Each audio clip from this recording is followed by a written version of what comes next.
सभी को नमस्कार। एक बार फिर मेरे चैनल के ऐसे एजुकेशन में आप सभी का स्वागत है। आज हम 2025-26 कक्षा 10वीं विषय सामाजिक विज्ञान में इतिहास अध्याय 1 यूरोप में राष्ट्रवाद के उदय के पाठ के विकल्पों को हल करेंगे। तो आइए हम शुरू करते हैं। पहला विकल्प है हमारा, विश्वकोश नामक ग्रंथ की रचना किसने की? तो ए की है दिदरो ने। दूसरा है, जर्मनी में एकीकरण की आधारशिला किसने रखी? तो ये रखी थी नेपोलियन बोनापार्ट ने।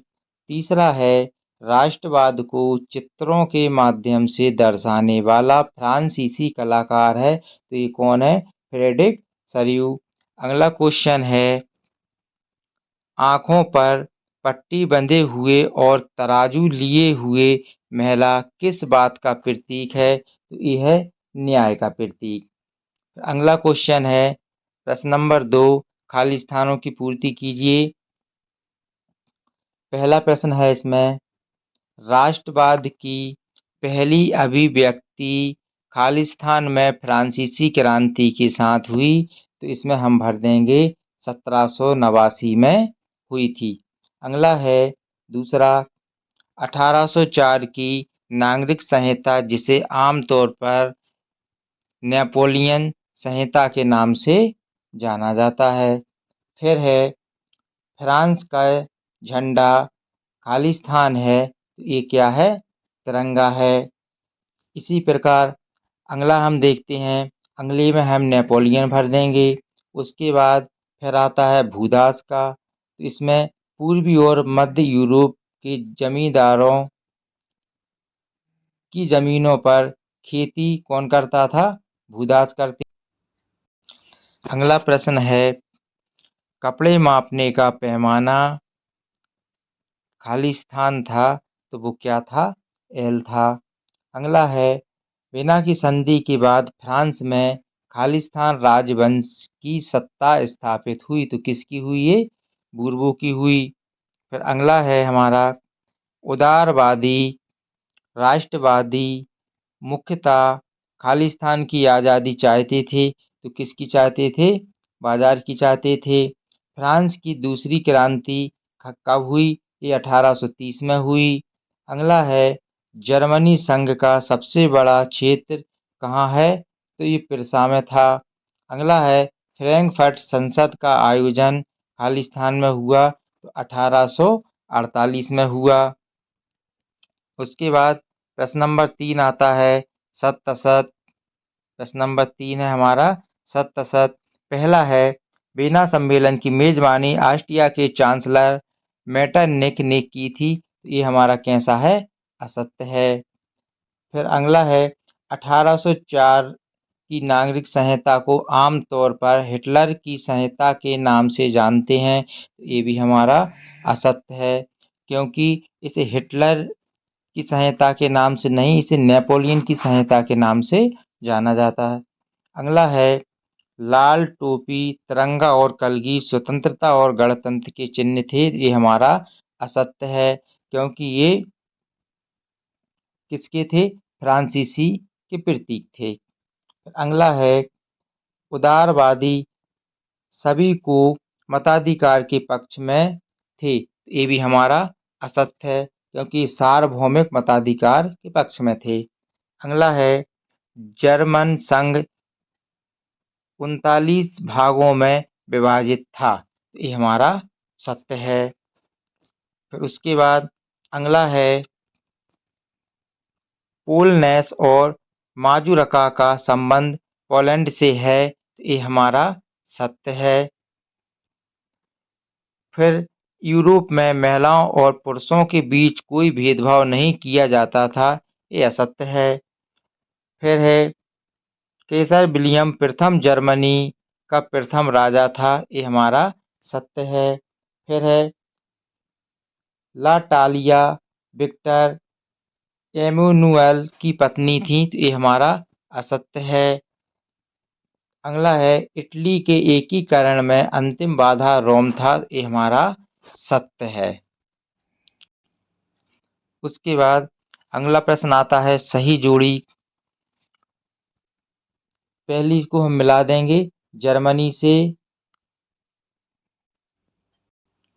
पहला है योहान गॉटफ्रीड को मिला देंगे हम जर्मनी से। किससे मिलाएंगे इसको? जर्मनी से।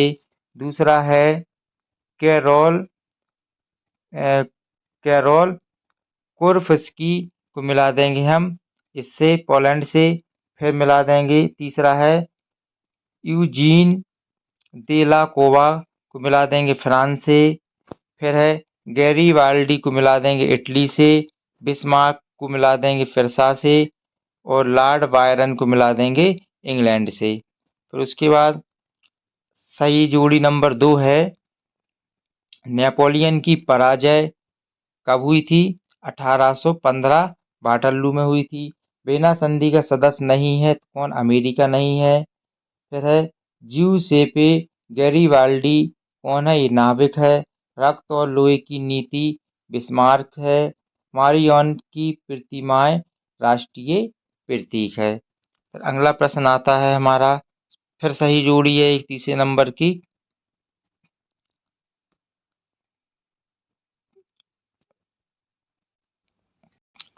पहला है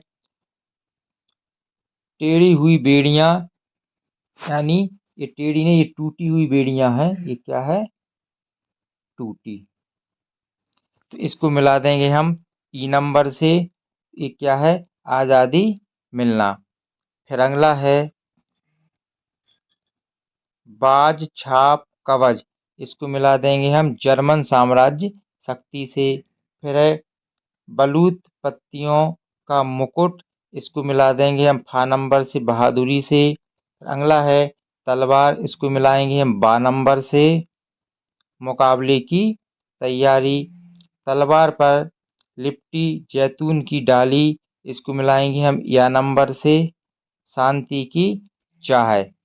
उसके बाद काला लाल और सुनहरा तिरंगा को मिलाएंगे हम सा नंबर से उदारवादी राष्ट्रवादियों का झंडा। और फिर आखिरी उगते उगते सूर्य की किरणें, इसको मिला देंगे हम दा नंबर से एक नए युग का सूत्रपात। फिर अगला है एक वाक्य में उत्तर। पहला है ऐसी सरकार या शासन व्यवस्था जिसकी सत्ता पर किसी प्रकार का कोई अंकुश नहीं होता क्या कहलाती है? तो ये कहलाती है निरंकुशवाद। फिर है निर्जातीय से क्या आशय है? एक साझा निर्जातीय नस्लीय या सांस्कृतिक मूल जिसे एक समुदाय अपनी पहचान मानता है। फिर अगला है कल्पना दर्श यूटोपिया क्या है? तो इसका उत्तर जो है एक ऐसा समाज जो इतना आदर्श है कि उसका वास्तविक होना लगभग असंभव है, यूटोपिया कहलाता है। फिर चौथा है रूपक से आपका क्या तात्पर्य है?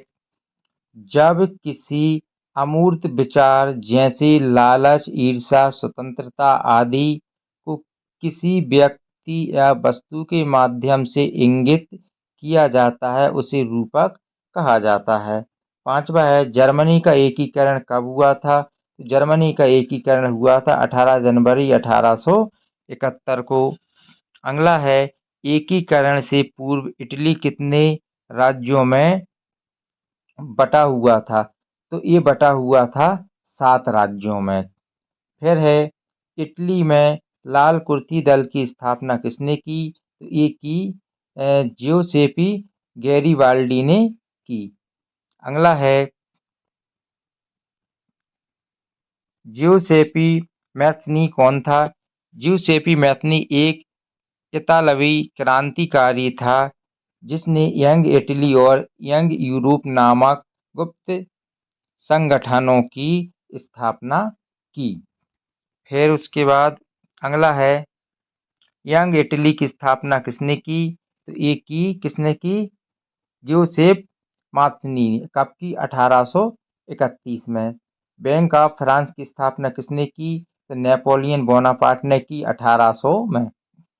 वेना सम्मेलन की मेजबानी किसने की? तो ये की थी ड्यूक मेटरनिक ने। कब की थी? 1815 में। काला, लाल और सुनहरा झंडा किस देश का था? तो ये था जर्मनी का।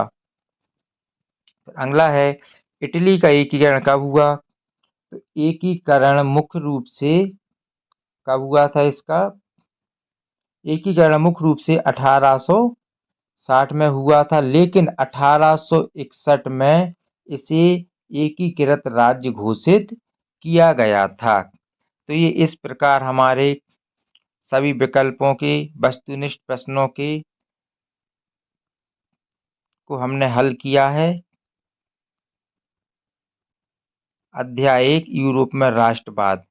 सभी प्रश्नों के उत्तर इस वीडियो में बताए गए हैं। इसी क्रम में आगे की वीडियो बहुत जल्द अपलोड की जाएगी।